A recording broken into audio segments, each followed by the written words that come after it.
Okay, well, I've been plugging away at this thing, and I've got the riser beam in there. That's the I-beam on the side here, and like I showed you, I welded those two plates on. And then I welded it to the bottom of the I-beam and re-welded it to the axle. And I raised that up 14 inches. And now from the ground up to here, I am 31 inches, which is an absolute perfect working height for me. And something else that wanted to show you guys is I'm going in a little bit of a different direction than what this splitter was designed for. This was the hitch on this, and every time you had this thing hooked up, well, actually you can see that hitch has been bent and destroyed because of logs and everything hitting it. I am actually turning this splitter around, and this is going to be the end, and I hope to make some kind of catch basket on here. And I'm actually going to put a tongue on this end as far as for the hitch. So this thing will be towed from back here.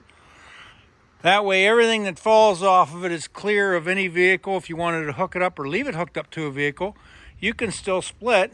All your off wood comes here into a basket, into whatever.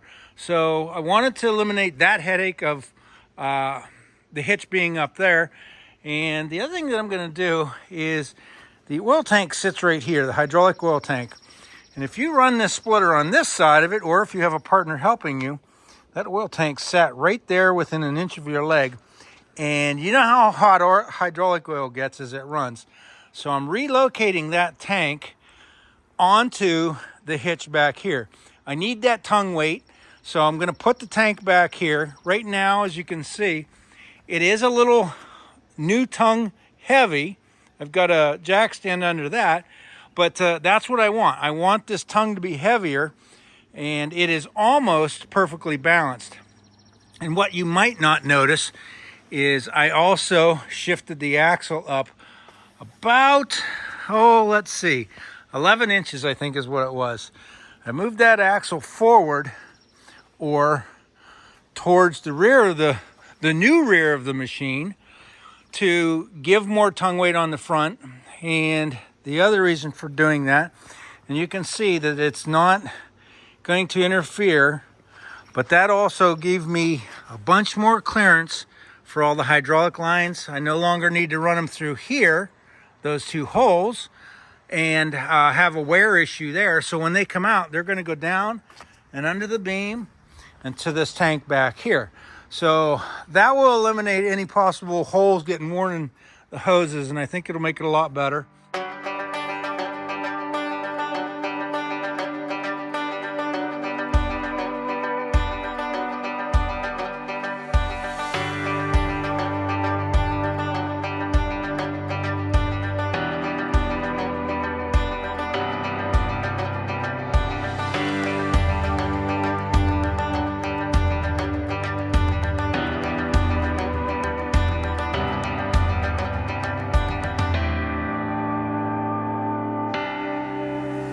I just wanted to throw a little tip in here. The end of the trailer hitch, and normally the hitch for the ball hook goes on there, but it's freshly painted. I haven't put it in yet. But that is an excellent place for bees to hide. And I don't know how many times I've gone and grabbed a trailer and there's a bee's nest in there. Take a piece of rubber. This is about a 1/2 inch thick. Cut it out to the size of the opening. And all you do is you just stick it in there, and that covers that cap. Then the hitch receiver goes over top of that, and bees can't get in anywhere. So there's your tip for the day. Just like that, all capped off. And of course those holes get the bolts put in it, but no bees can get in there anymore. All right, got it all painted up. And there's a couple things that I didn't show you yet. And I welded on the trailer hitch tongue portion of this. And I've got an upright here that acts as a support for that and also acts as support for the hitch. And this is the platform where I'm going to bolt the oil tank, the hydraulic oil tank. Bought a weld-on jack stand. Bought a bolt-on receiver hitch with chains, and I've got this all ready to go now. There is a couple other modifications I do plan to do with it, but I've got the tires and rims all taken care of. Those are all painted up. Everything looks real good. But as you can see this thing now, that used to be the front of it. That used to be where the trailer hitch is. Now it comes out this way. It's balanced. It is heavy on this side. When I get the oil tank on there, it's going to get a bunch heavier. So when I put a big round on the back here, it should not drop down. But if it does, I will have a solution for that. So now I've got a rather nice hitch point, and everything is on this end of it. And now all the wood that splits is free and clear. So if I do decide to make some trays on that, or what I end up doing there for holding the rounds after they've been split. But the thing I've got left to do, like I said, is put this tank on. I've got a rubber mat that I'm putting on there. It will bolt down through there. And then I got to hook up the hydraulic lines, the supply and the return. One thing I did here is, like I said, I put that rubber mat, or I'm going to put a rubber mat on there so it doesn't crack that tank anymore. But just something that I thought of is, you see how the chains always, when you take them off, lay over your hitch? Well, why not give them a place to hook up? So when that tank is on there, just a little point that I can take and drop these in, and that holds my chains now. No more falling and dropping chains or coming over and finding them in the mud after they've been laying there. Just something quick, something simple. Place for everything.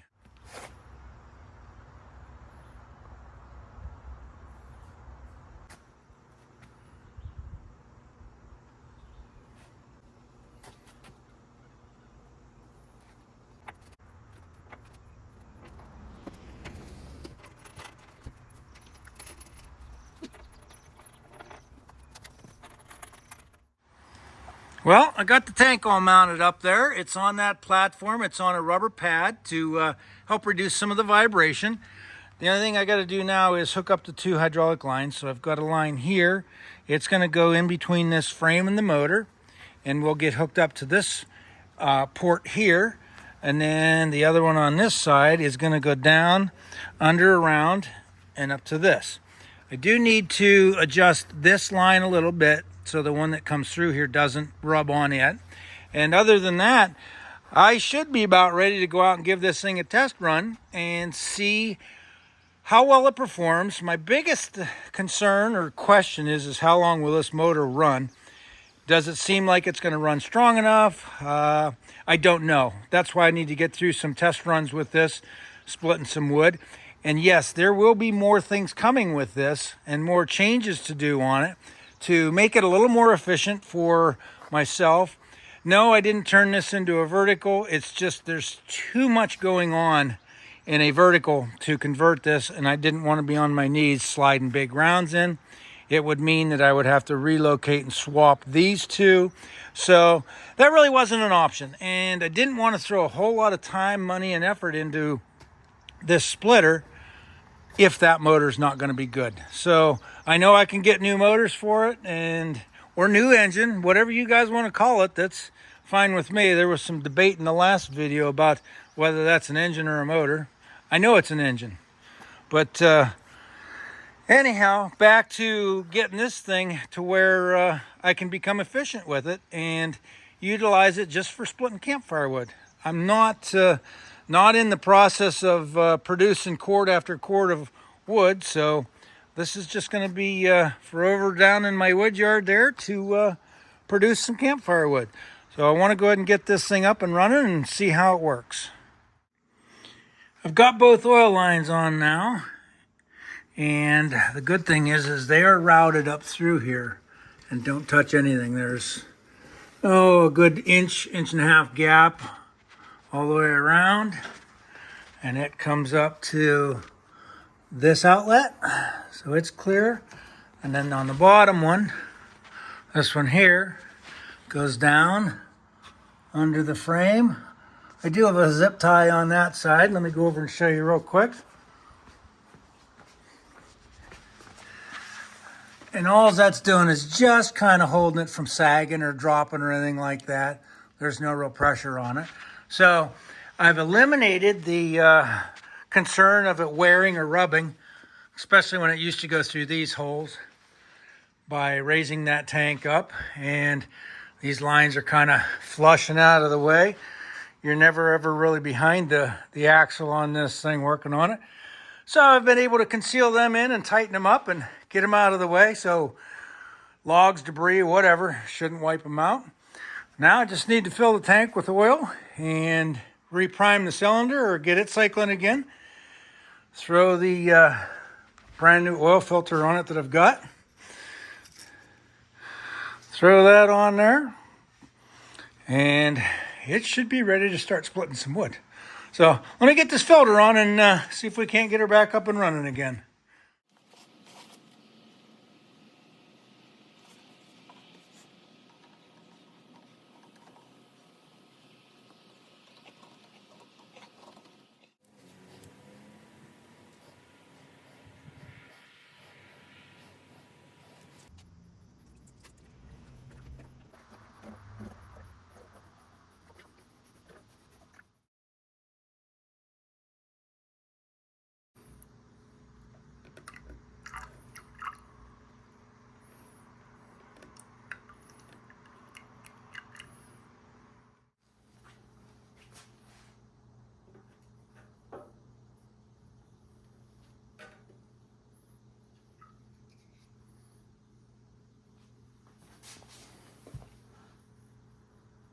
All right, so it is about 1.5 inches from the top. Should be good to go. We'll go ahead and get this thing fired up, get the hydraulic oil running back through the cylinder again.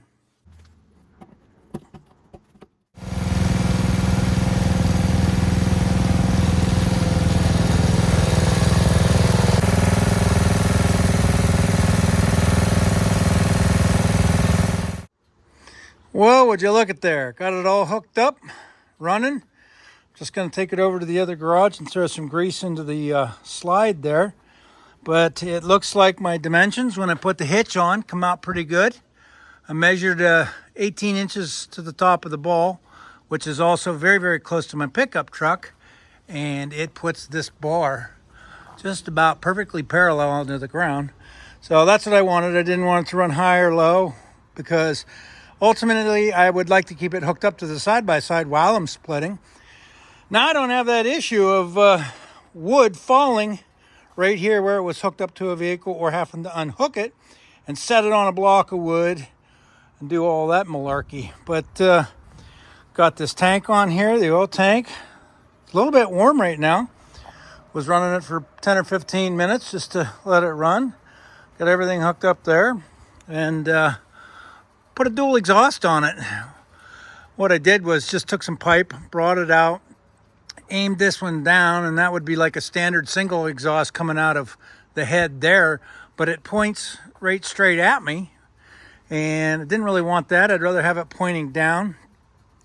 This is about 3 foot from the ground here, so I don't have to worry about it catching anything on fire. And actually just threaded that in. I run a 3/4 NPT tap into that and rethreaded the second one in. And I don't have a decibel meter here, but boy, I can tell you what, that makes a big difference. Makes a really big difference in how noisy this thing is. So I'm going to take her over to the wood yard after I get it greased up here and see if we can't split a couple rounds through it and see how well it performs.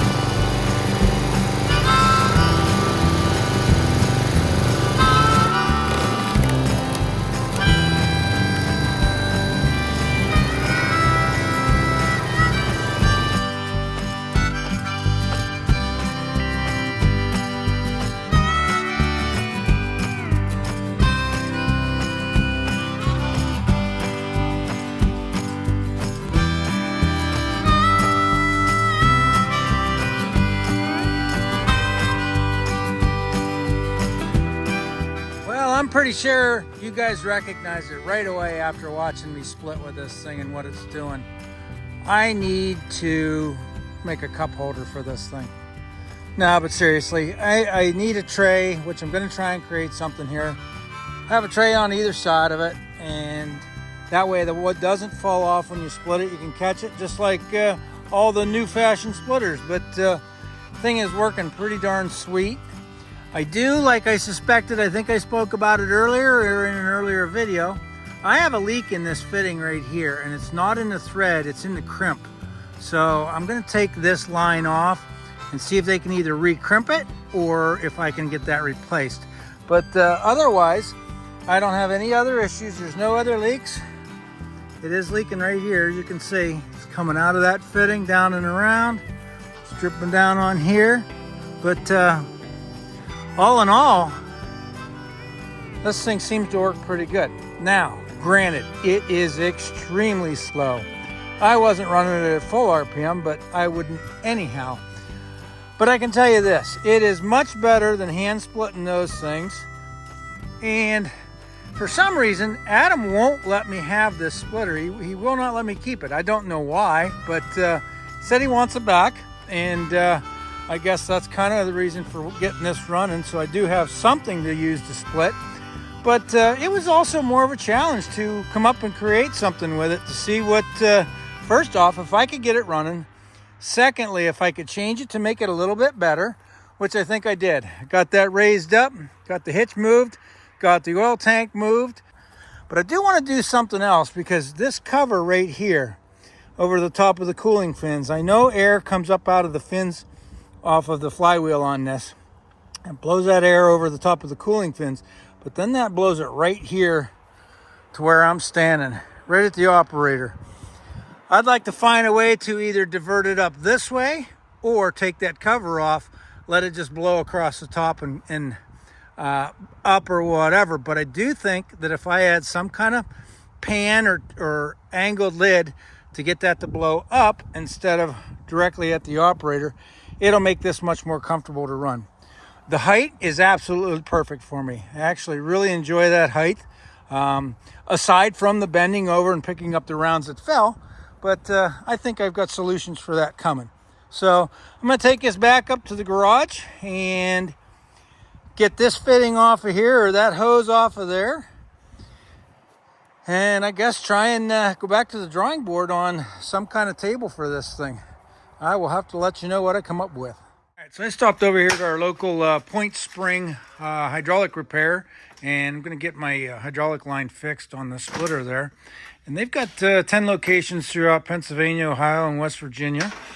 And this young man decided that he could have some time to get me hooked up and fixed up here in 10 minutes. So we're going to redo a new line. I want to do it about 4 inches longer than the old one, so it gives me a little bit of wiggle room on that. But let's go ahead and watch the process of him, do you call it swedging on a new fitting, or what do you call it? Crimping on a new fitting. Crimping on a new fitting? Yeah, all right. All right, so we're going to go ahead and crimp on a new fitting.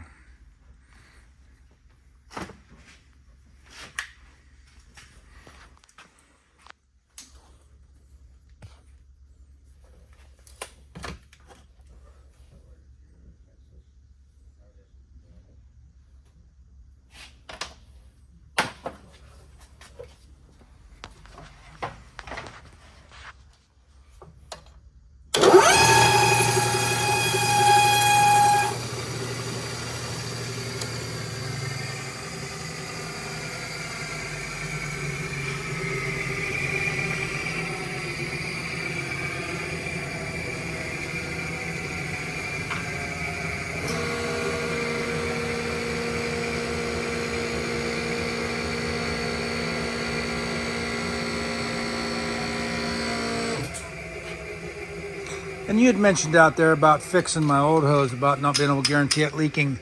Is there a guarantee on this hose? If it leaks, I can bring it back, you'll recrimp it or something? Well, if this one leaks, I'll come back. You can bring it back and I'll fix it. Okay. This one I can guarantee you. Yep, that makes we did that's a fault. That makes it nice. So, and like I said, they're local here in my hometown, so it's a 10-minute drive here to get the new hydraulic line fixed for the splitter. So, looks like he's darn near almost done. That's it, huh? Yep, that's it. Perfect. All right, meet you out front. Thank you. You know, there's one thing in life I really appreciate, and that is when you walk in off the street to a business and they're willing to help you right then and there.